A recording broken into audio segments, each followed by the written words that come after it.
Welcome, everyone. We have an awesome team here joining us today here for Chainlink's Q&A. We have CyberKongz, we have Sebs and Inverted. Guys, welcome. Hello, hello. Thank you for having us. Yeah, hey, thanks.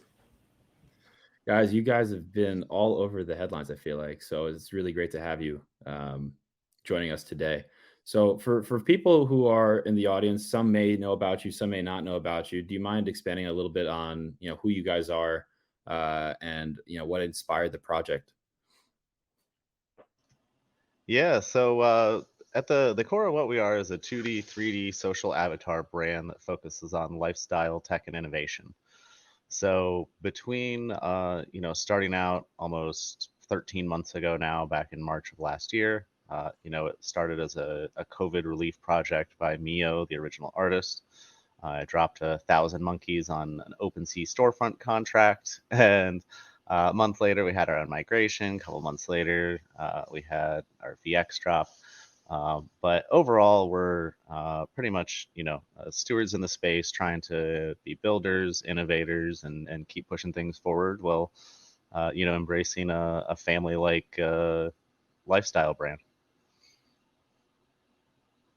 Yeah, absolutely. I mean, it seems like you've been able to build something special from that community element to it. You were mentioning family brand inverted.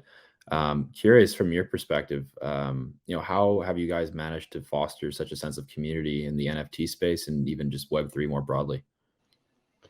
Yeah, I mean, it honestly started with our origins. Like the way that CyberKongz sold point oh 0.01, at the time, it basically random Joe who just made listings and people kind of got behind it. It's always been extremely community based.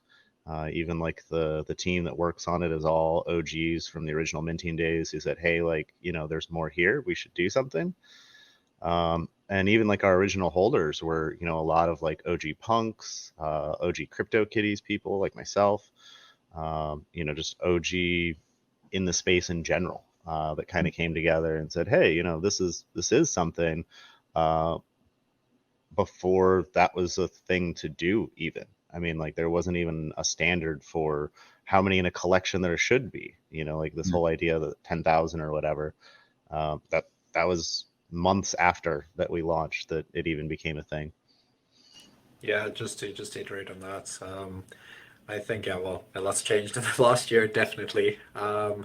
But yeah, I mean, I think also whenever we build anything, it's always community driven. It's community first. We're always looking for ways, we're to kind of enable our community to have extended value and also not just value for the short term because I mean CyberKongz and all is it's a long-term goal, right? I mean, we have a 5-10 year goal, and we want to keep sustained value. We're not about just doing quick hypes, like flash in the pan. We really try and make sure that the community has as much value as we can possibly give them, Yeah, absolutely. I think, building on that point, right, the value, it seems like there's been a shift in focus or maybe an expansion of the focus around utility in NFT collections or just building communities in general. So, if we were to switch gears, moving off of, how we've talked about building this community and into how do we build off of a strong base, like how do you guys view the importance of utility in the collections broadly speaking, and how does your community view the delivery of utility as you guys continue to innovate within the space? Well, I mean, we've always from the beginning. I think there was maybe one or 2 weeks in the beginning of CyberKongz where it wasn't utility focused, but ever since then, it's just been making sure that we can always, yeah, hit the utility, and always try to push something innovative, something new. I mean, just off the top of my head now, we recently released the Guardian contract, which is essentially 2FA on chain completely for your CyberKong Vox.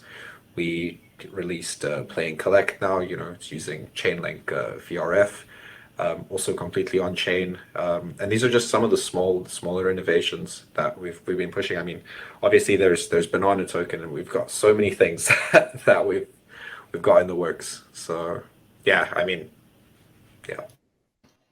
Yeah, I think I'd follow up and say that even between like March of last year and now, Um, we didn't start as a utility brand by any means, and now literally everything in the system has utility. But at the same time, like the market overall, I don't know that it has still held to that mentality, because for I want to say until maybe the end of January, beginning of January timeline, um, a lot of, we'll say, what matters relied on utility, Mm. whereas now it's almost like things are shifting a bit and going more into, I mean, I don't want to call it just hype, but like we'll just say the brand exposure, the brand messaging, the of it, almost. So it's an interesting thing to kind of witness and just see how it's all changed and where it's going. And us being a community project and always flexible and malleable, it's led us to make some changes in regards to where things are going just for the space. And as more and more mass adoption happens, I mean, it's just natural with the space as things grow. Yeah, I mean, what I'm just curious, like what do you see to be driving that shift? I mean, maybe it's just like an opinion, but like what are you observing that's like pushing teams to think about the exposure piece on top of the utility, or maybe in sometimes like in lieu of that? I think personally, it's one of those where it's always easier to say something is going to happen than to do something. So I'm not saying that teams are making empty promises or anything like that, but at the same time, making a promise for a year to 2 to 5 years out from now is a lot easier and has longer hype than just delivering. Mm. So it's one of those where also the type of people, to be frank, who are entering the markets these days. With the recent, not recent, so recent anymore, but just the increased news coverage of NFTs and crypto in general, and oh my gosh, people are making millions and Lambo this, Lambo that. You have a lot of people who are in the space just to monetize rather than to actually build too. Mm. And there's always going to be an inflow outflow of that, but right now I think we have in the space in general a big kind of outflow, I'll say, of people taking profits, which then of course just affect everything. So it's interesting to see how the hype aspect of it, because people follow volume, as far as like trying to trade and things like that. So, the people who are coming into the space and have came into the space recently, not all of them, of course, but I think most of them will follow those because they know or think that's where going to be the volume is. So it's almost like the psychology of the market is shifted to, whitelists are the only way to quote unquote make money anymore, is what people think. So either I get the whitelist or, I flip where the volume is. Um, so it's just kind of a weird dichotomy that we're going through of, you gain yin and yang of builders and flippers. And I mean, because there's always, with any collectible market, physical or digital, there's always going to be just pure profiteers, but you need those people to facilitate deals too. So, Yeah, absolutely. I mean, I think it expands on, the evolution of, inverted what you're saying, says what you're saying in terms of the community element, right? And that's why I think, what we see, effective or like teams doing is building that strong sense of community so that it almost, I would say, it, it helps protect itself because of that family dynamic and the power of the shared values in a way. And so while communities are made up by a whole bunch of different people, it's also important to figure out or at least shepherd newcomers right to what communities for them. And so I mean we see it with NFTs, we see it with companies around the world with corporate culture. Um, that element I think is super important. So it's interesting to see how you're viewing it and how you guys are defining it for CyberKongz as well. yeah, I mean, a lot of it for us is, continuing to build that family value. Being a Kong isn't about the assets you own, but how you hold yourself in the space. So it's continuing to push that narrative and, you know, all one big family, just like the beginning. Absolutely. So, Sebs, you were mentioning a bit earlier, just to rewind a little bit on the utility piece, right? You were talking about a game recently, and you mentioned that you were leveraging, or you are leveraging, Chainlink VRF in some way. So just curious, to shift gears a little bit, do you mind expanding a little bit on the recent developments there? Um, and what people are most excited about in the community around this game? Yeah. So, well, I mean, I don't know if we really internally like to think of play and collect as a game per se. It's more of a gamified, well, gamified minting experience, or gamified DeFi. We've kind of taken, the aspects of using VRF, which gives you completely random, thing. We've also brought in game logic, and in this process of playing the game, you're being rewarded through NFTs, through banana token, through Kongium, for example. I Mm. think what I've noticed that people are really enjoying the most is when it comes. I mean, it's not just stake your CyberKong VX and then it just makes you money, right? There's Mm. actually like some strategy involved, and I think for a lot of people they bumped their heads a few times and kind of stopped. But for those who have like really pushed through this like kind of learning period and this part of like, oh, what's this season's meta, that they're the ones who are really seeing a lot of value from this, and from seeing things like weapon drops that we're doing in the game now, which have so much potential for the future. Mm. Also, we've got I mean, at the moment, it's like the Kong's merchandise with uniquely. It's everyone's super excited for essentially free merchandise. Because I mean, you as much as you can spend banana to play the game, you can also do free runs every day. So it's giving access to the small holders, but also giving access to, if someone wants to drop 1,000 bananas on the game, that's great. That's cool for them. They're going to get to level up their VX and like really get ahead quick. But it is accessible for everyone, and I think that accessibility is definitely something that we're like trying to make available. Oh, absolutely. It's super important, right? So like what helps Oh, bring more, crypto curious people into the fold, and it's the accessibility, to your point. yeah, yeah, and I mean, this is really just the beginning. It's like we always said, this was the foundation that we're going to build, this house on, kind of thing. So, for example, I mean, we've got this. Well, we have the yield hub, we have the lock registry as well. There's so many things that we can go so deep into with the underlying tech here. But the really cool thing is essentially what this means with play and collect is. If a partner or a project or something comes to us and they say, hey, we want to give you X amount of tokens or X amount of NFTs, for your community to get them amped, we can say that's great. Let's distribute them through Play and Collect. Because the cool thing about Play and Collect is we can push any ERC20 or ERC721 straight through Play and Collect. If someone goes out on a run, they win their NFT, and then they've essentially minted it, for the cost Mm. of whatever banana it cost them, which is generally a hell of a lot lower than a mint price normally. So, I Right. mean, yeah, it's just a fun, different take on staking and minting, and you know, yeah. Yeah, So I I think think I think that's what people are most excited about. That's what I'm Yeah, most man. excited Look, I think it's super about. cool to see how the tech comes together, right? Mm, Because I think you guys are doing something different. You're doing something new, and seeing how can we use basically the tools at our disposal within this new wave of technology to create innovative experiences that people might not have seen before. And so, having different incentives, giving different offerings, different utility. Who knows what people want, right? And so that's the whole beauty of the open source dynamic, right? And then it's a quick learning curve. We could figure out, where the puck could go, based off of, people's interactions and stuff like that. Inverted curious, anything you want to add on that, or? No, I mean, I think he did a great job of covering it. I The mean, I big can I thing. can speak play and collect for hours.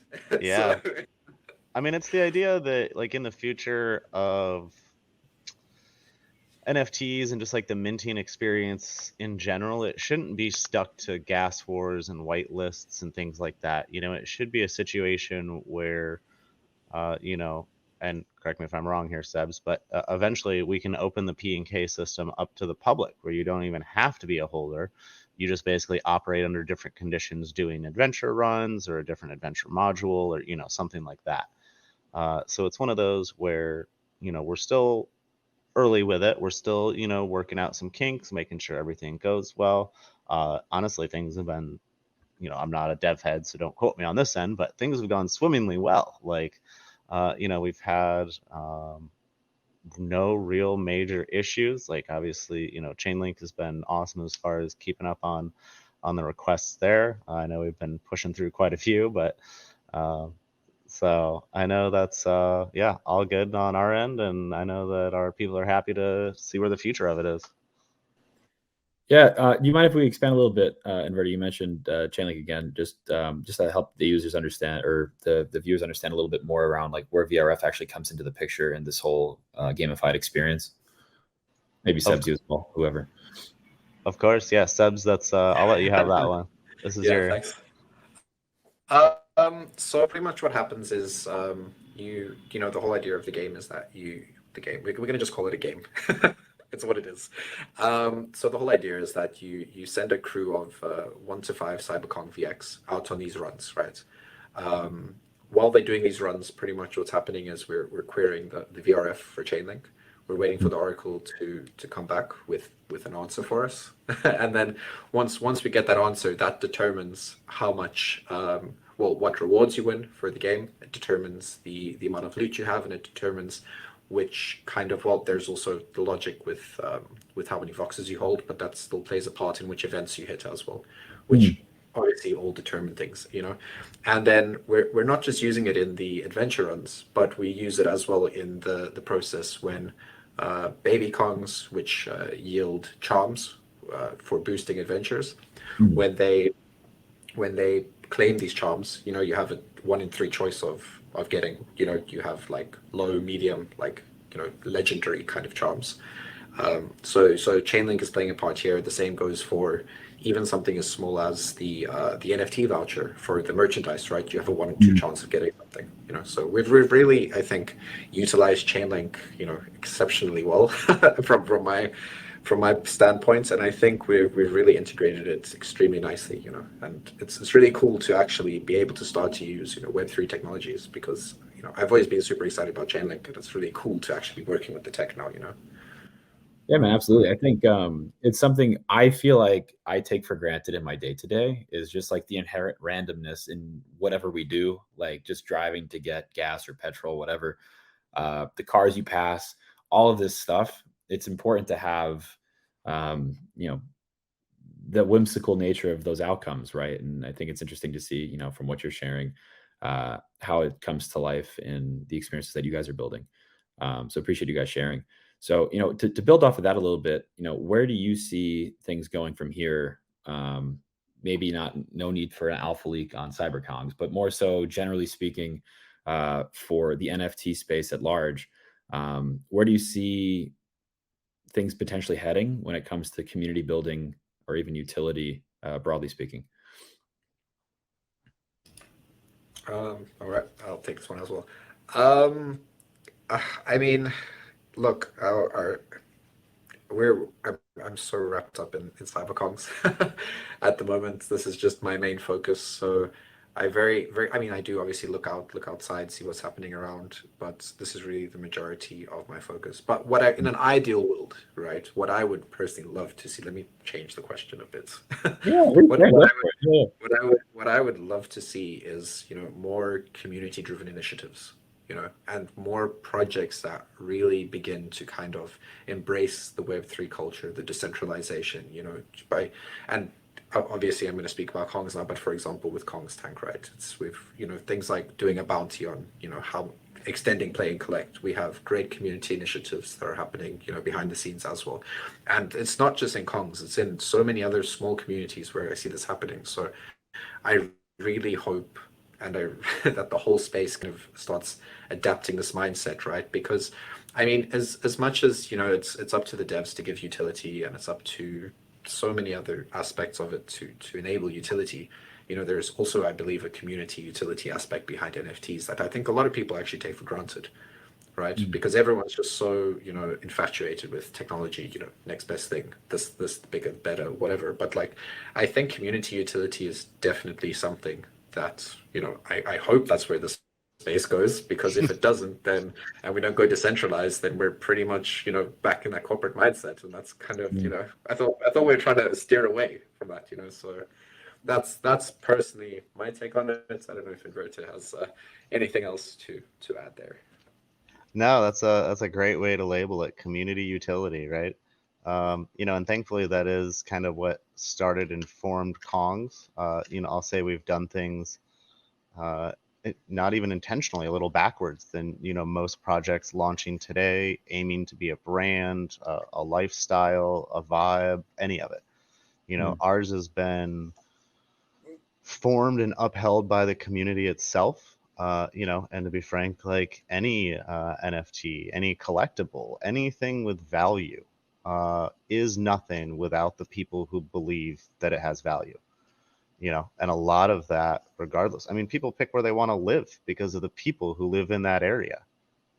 So it's the same thing with collectibles and NFTs and all of it. Like the people utility is the people itself.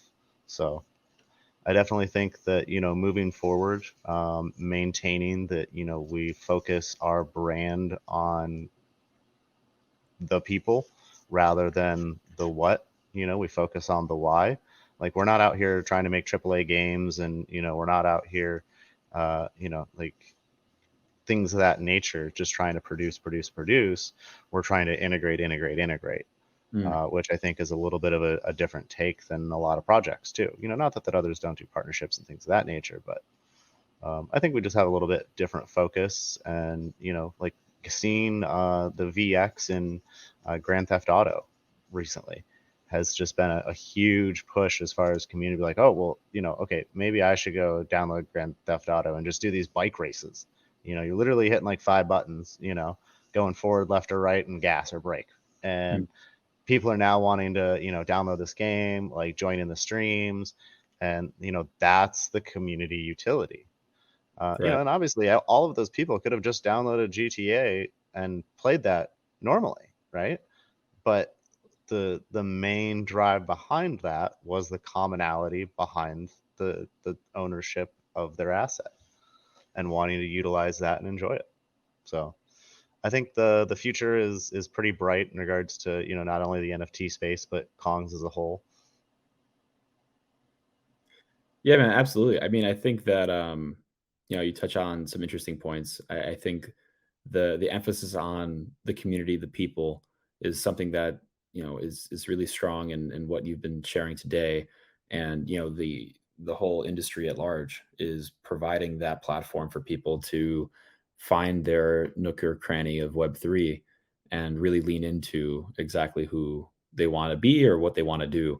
And so, I appreciate you guys coming on today to share, what you guys are doing or how you view providing the platform or the tools for people to do exactly what we're talking about, right? Be, um, I guess, a full, their full self in a way, um, in and via the communities that they're a part of. So, just to wrap up for the people listening in today, where can people find you and learn more about what you're working on? Well, definitely through Twitter at CyberKongz, CyberKongz website, cyberkongs.com. I mean the Discord as well, but you can get that from Twitter. So that's pretty much. I think Twitter is centralized, and then Yeah, we have a go YouTube channel on that has YouTube as well. Yeah. some good videos on there that talks about like play and collect, some of the randomization that goes on, just some walkthroughs about the general community. I mean, because it's one of those where when we've been around for 13, 14 months now, and there's a lot to it, So take your time, dive in, check it out, hop in the Discord, say hello. We're all friendly. Yeah, just meeting people where they're at, right? However they want to learn or figure things out. So I think that's great, guys. So look, really, really appreciate you guys taking the time today to share your point of view, share where you see things going, helping people learn a little bit more about what you're working on. It's been great to have you. And to the general community who's dialing in today, watching the video, there's more to come. So feel free to like, subscribe, comment what you'd like to see more. And we look forward to seeing you next time. Thanks, guys. Awesome. Thanks so much. Thanks for having us.